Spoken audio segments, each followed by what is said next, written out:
Here we are, section 11.2, angular momentum, the non-isolated system.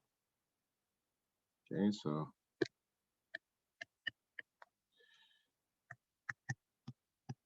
just mostly a reprise from yesterday.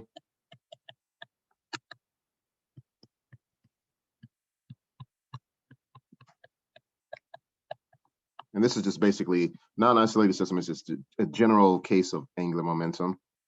There's going to be a specific case where we conserve angular momentum, so we have to isolate the system from the outside environment, as we commonly do with all conservation principles. At least right now, this is just a free-flowing, non-isolated system.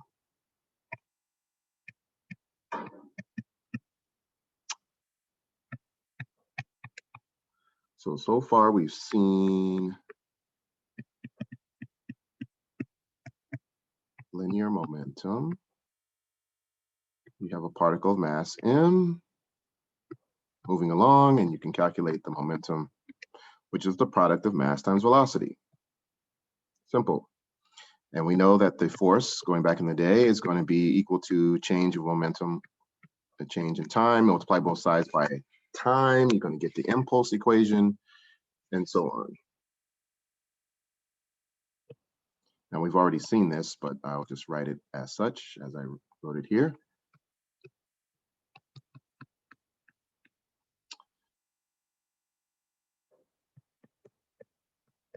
So it's going to be the linear momentum of many particles. That's why angular momentum, like moment of inertia, is a sum of all of those particles about a common axis. If we were just looking at the center of mass and the system was moving forward, we'd be looking at the momentum of the center of mass, like in the first case here.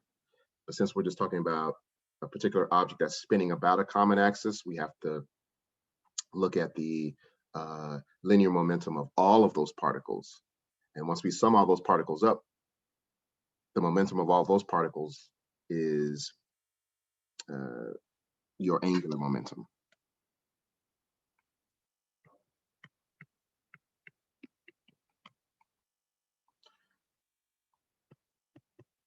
So of many particles,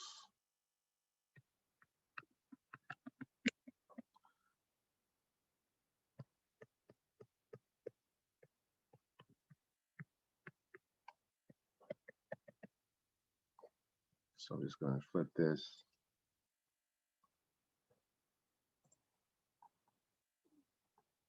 So that's what we have in our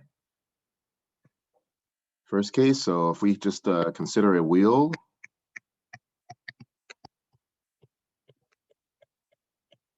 spinning in place, spinning about its center of mass.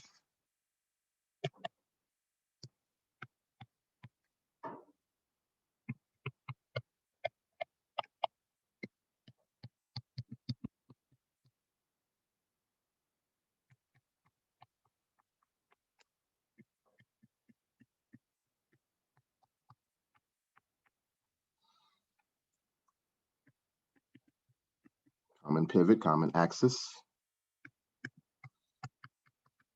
Right. All these particles have a distance.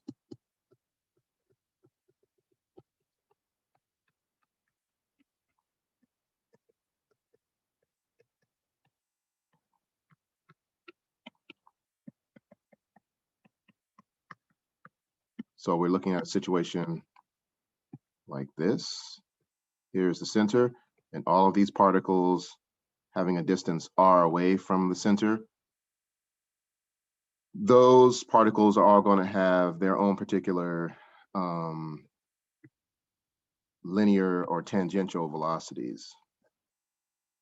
Well, it's only tangential velocity on the outside, but they're all going to have their own linear speeds that we just call, for the sake of argument, we'll just call them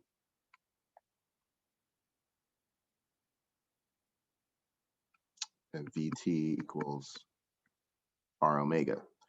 So depending on the distance that these particles have, they're all going to have their own linear speeds, because the linear speed of each of these particles is going to be is directly related to the distance r. So now when we talk about the angular momentum of this wheel as it spins around, we know that it's going to just be a sum of all of these particles and their velocities and their distances away from this common axis. We derived this yesterday. So angular momentum is going to be the sum of not just all of the particles, the sum of mvr, because the wheel is made up of many particles, and we're not just looking at one. So in that case, we can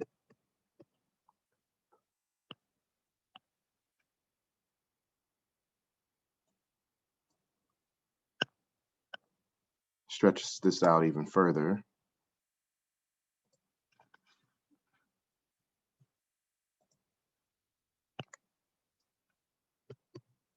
Okay, so we can say, and we know that V is equal to R times omega, multiply that by R. And so we're going to get a sum of mr squared omega. And we already know that the this formula, mr squared, is the basic form of moment of inertia.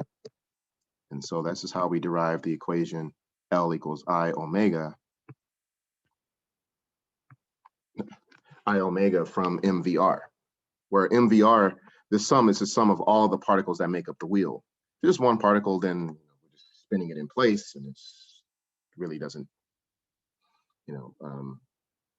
do anything for us, because we're just looking at one particle spinning around. So we really can't talk about angular momentum properly if we're just talking about one particle. So if we have a large object like a wheel or a sphere or a cylinder, where all the particles have their the distances are away from this center of mass there, then all of those particles together will make up the angular momentum of the object, which is given by either mass times velocity times radius, which is also equal to moment of inertia times angular velocity. So in effect, these guys are equivalent. And just take out the sigma, because for all intents and purposes, we know it's just going to be mv times r. But angular momentum is a sum of all particles spinning about a common rotation point.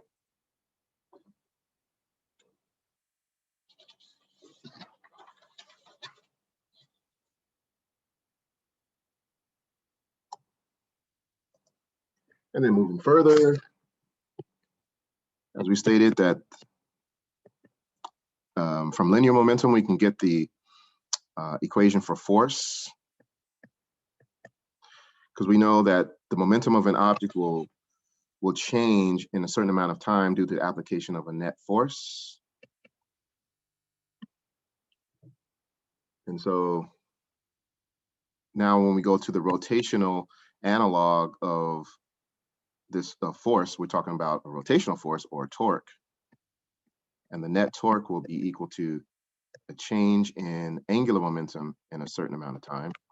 So it's just the same thing. This is just in terms of linear momentum, and then this will be in terms of angular momentum. And so those are just the similarities between the two we touched on yesterday.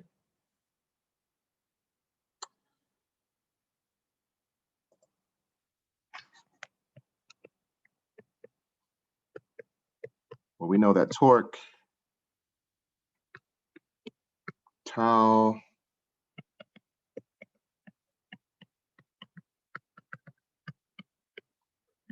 is the rotational force.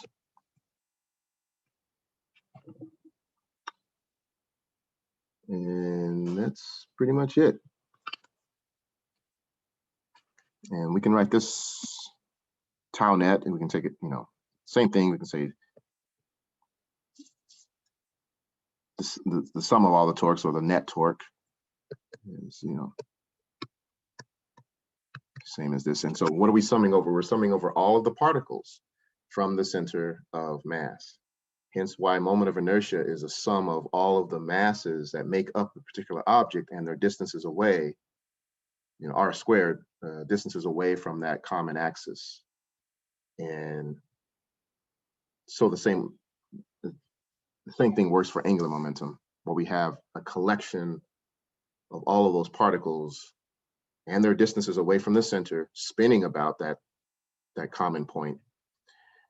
And this is why angular momentum is the sum of all of those particles spinning about, and not just one particle, or else we'd be talking about linear momentum.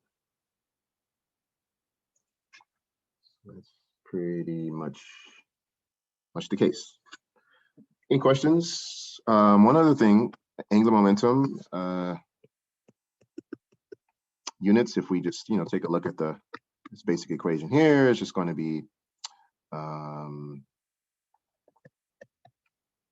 kilogram meters squared per second, because meters per second times another meter squared per second.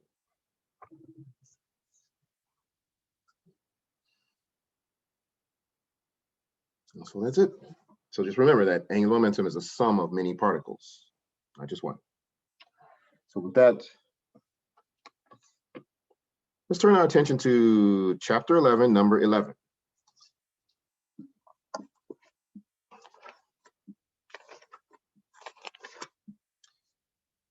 So I have a light rigid rod, 1 meter in length, joins two particles with masses 4 kilograms and 3 kilograms at its ends. The combination rotates in the XY plane about a pivot through the center of the rod. Determine the angular momentum of the system about the origin when the speed of each particle is 5 meters per second. So that's the tangential velocity around the circle. That's the speed on the outside. And the angular velocity is going to be with respect to the center, and the total angular momentum is going to be the sum of the individual angular momenta, because they have their own particular distances. And in this case, the distances are the same.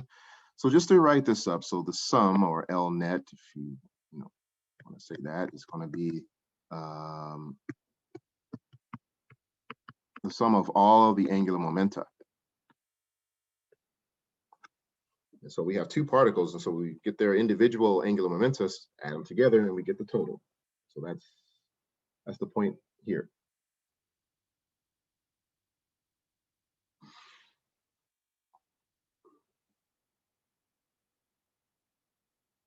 And generally, if we're dealing with a uniform object, a sphere or cylinder, it's easier to just take a look at the moment of inertia, because we know that that's going to account for all the particles summed together. And then that's why we don't have to do the cumbersome MVR, sum those together. We can just look at, the complete moment of inertia. This is for, common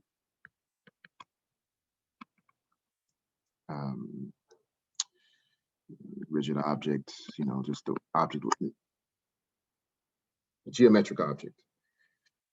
In this case, more commonplace, better to use the MVR, because we're talking about individual masses. This is the same. It only matters between this is a rigid object or this is a collection of particles. And so this is the best case for number 11, because we're looking at individual particles.